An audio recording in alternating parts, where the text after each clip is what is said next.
Salah orang mengatakan bahwa Ahmad Khatib menentang Minangkabau. Salah. Kan antara umat Islam NU dengan Muhammadiyah itu kan berbeda. Ilmu agamanya gimana tuh?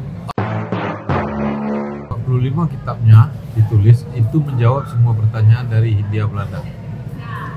Ya, dan tanah Melayu.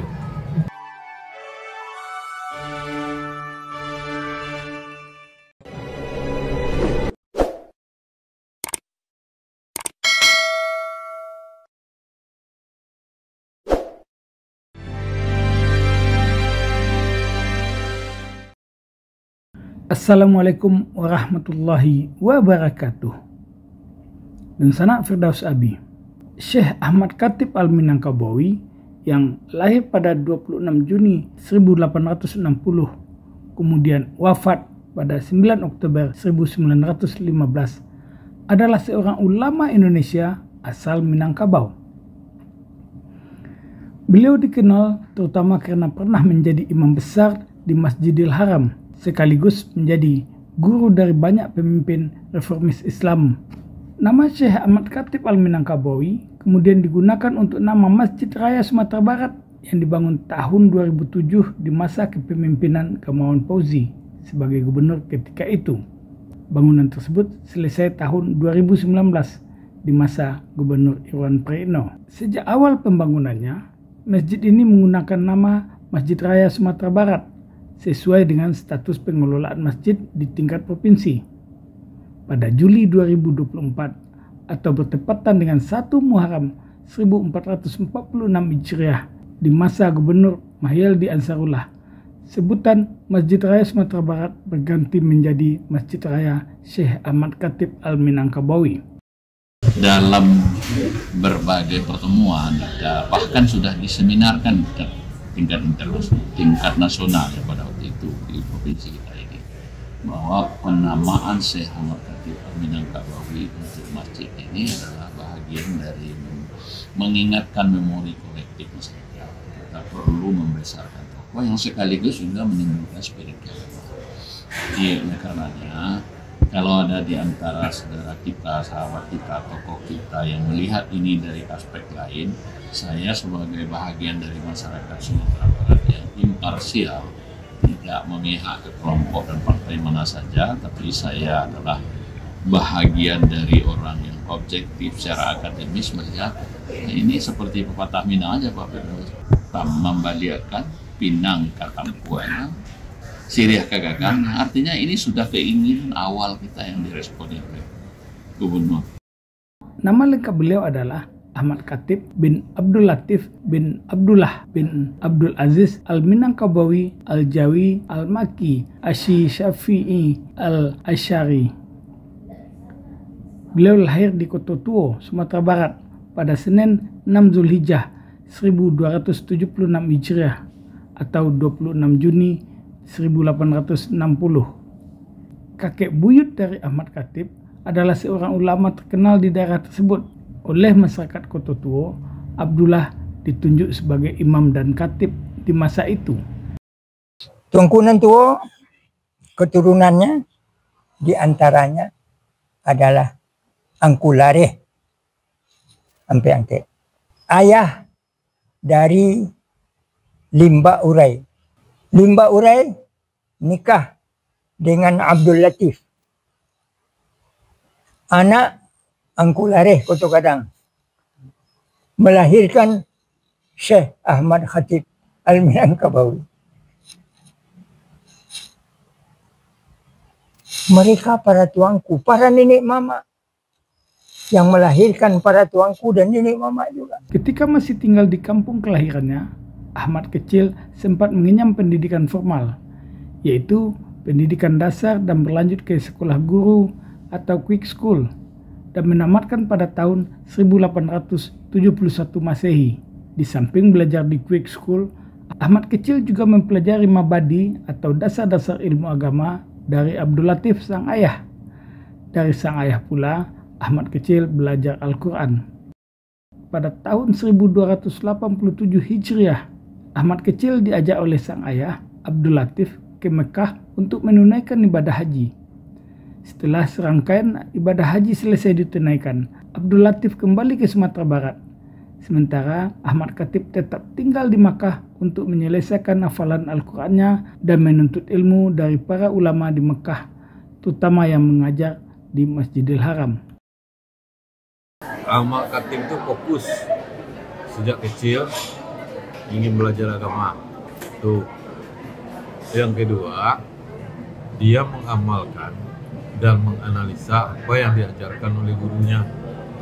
Dan dia menjawab semua pertanyaan dengan buku. Jadi ketika ada pertanyaan dari Minangkabau soal agama Islam, dia menjawabnya secara tercatat. Misal soal tarikat, misal soal menghadap sembahyang, sholat, misal soal bolehkah hormat kepada Ratu Belanda, misal soal rukunas, misal soal banyak hal yang dia jawab dengan kitab. 45 kitabnya ditulis itu menjawab semua pertanyaan dari Hindia Belanda ya, dan tanah Melayu. Selama di Mekah, Ahmad Kecil belajar dengan sejumlah guru.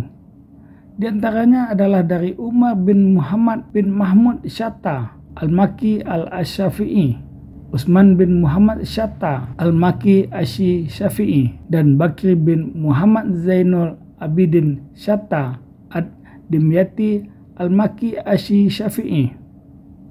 Pada ensiklopedi Ulama Nusantara dan Cahaya dari Prajurit Persatuan mencatat beberapa ulama lain sebagai guru Ahmad Khatib, yaitu Ahmad bin Zaini Ahmad, seorang mufti Syafi'i di Makkah, Yahya Al-Kalyubi, dan Muhammad Salih Al-Kurdi.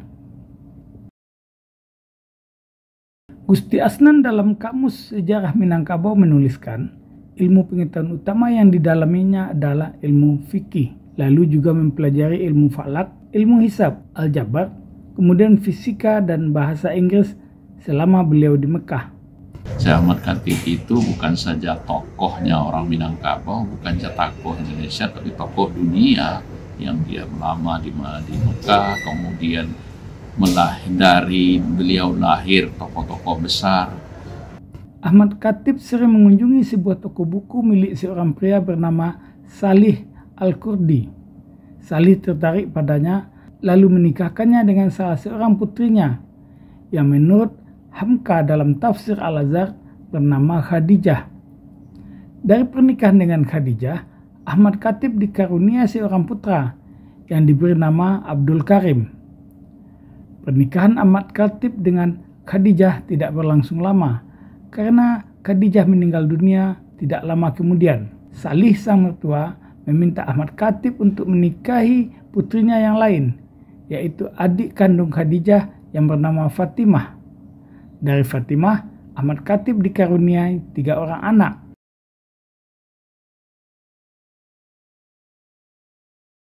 Ahmad Khatib digambarkan sebagai seorang ayah yang baik dan agamis.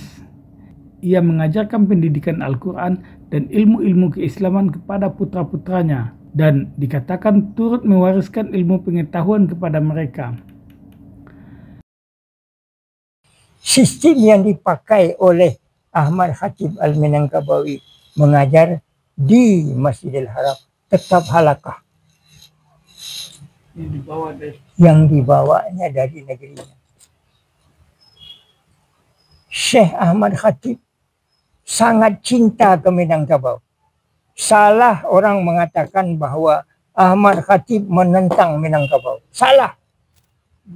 Contohnya, sampai mati namanya masih tetap Minangkabawi. Kini ada ulama awak nama memakai nama Minangkabawi. Ada nendak mu bertukarkan namanya jo OO. Ndak mau makan nama Minang, ndak malu den. Ada 2 versi mengenai sebab pengangkatan Ahmad Khatib sebagai imam dan khatib utama di Masjidil Haram. Umar Abdul Jabbar mencatat bahwa jabatan imam dan khatib itu diperoleh Syekhul Ahmad Khatib rahimahullah berkat permintaan Salih Al-Kurdi, sang mertua, kepada Syarif Aun Rafiq agar berkenan mengangkat Ahmad Khatib menjadi imam sekaligus khatib. Sedangkan versi kedua yang dicatat oleh Hamka dalam Ayahku, riwayat hidup Dr. Abdul Karim Amrullah dan perjuangan kaum agama di Sumatera Barat, menceritakan bahwa Ahmad Khatib pernah mengikuti salat berjamaah yang dipimpin langsung oleh Syarif Aun Rafiq. Di tengah salat, ternyata terdapat bacaan Rafiq yang keliru, dan Khatib kemudian membetulkan bacaan tersebut. Setelah salat selesai, Rafiq bertanya mengenai siapa yang memperbaiki bacaannya tadi. Ia lalu ditunjukkan kepada Ahmad Khatib, menantu sahabatnya tersebut. Rafiq kemudian mengangkat Ahmad Khatib sebagai imam besar di Masjidil Haram. Akhirnya Ahmad Khatib bin Abdul Latif yang sekolah di Makkah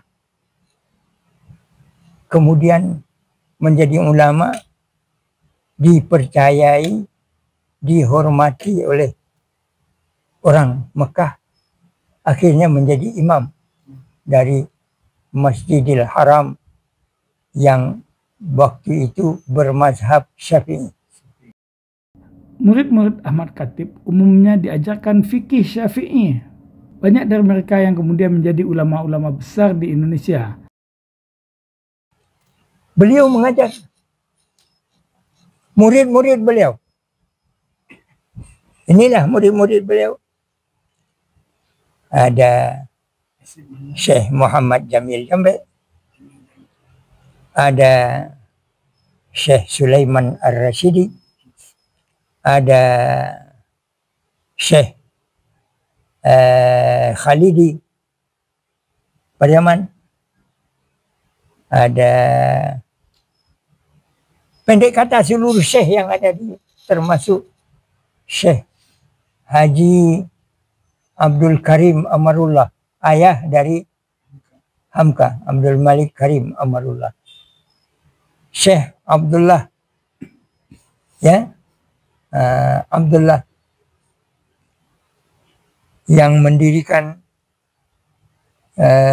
PGAI, ya, Abdullah Ahmad, Dr. Abdullah Ahmad, PGAI, kemudian Adabiah sampai sekarang. Gurunya Syekh Ahmad Khatib Al-Minangkabau. Di muridnya pertama Kiai Ahmad Dahlan membuat Muhammadiyah, Hasyim Asy'ari mendirikan Nahdlatul Ulama, dan Syekh Sulaiman Ar-Rasuli mendirikan Tarbiyah Islamiyah. Pesannya ketika murid-muridnya pulang adalah, sampai di kampung kalian harus menjaga, mendirikan sekolah atau membuat organisasi menjaga apa yang diajarkan. Jadi dia diberi ijazah, kemudian diperintahkan untuk membuat sekolah. Dan kalau membuat organisasi itu biasa, Ahmad Khatib menyokong Syarikat Islam yang semula ditolak oleh Hasyim Asy'ari, tapi setelah disokong oleh Ahmad Khatib, Hasyim Asy'ari mematuhi guru. Begitu. Dua murid lainnya yang menonjol adalah Kiai Haji Hasyim Asy'ari yang kemudian mendirikan Nahdlatul Ulama, dan Kiai Haji Ahmad Dahlan, pendiri Muhammadiyah. Kan antara umat Islam NU dengan Muhammadiyah itu kan berbeda. Ilmu agamanya gimana tuh? Itu kan dasarnya adalah pemahaman sebelum mereka belajar ke Mekah, ke Ahmad Khatib. Jadi Ahmad Khatib tidak menyentuh kenapa kalian berbeda, tidak ada.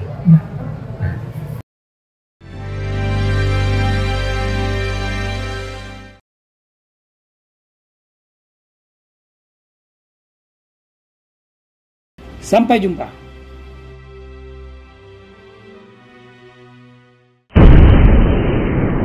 Sampai di sini dulu jumpa kita kali ini, dan tetap dukung channel ini sehingga kami bisa memberikan informasi-informasi yang inspiratif untuk kita semua.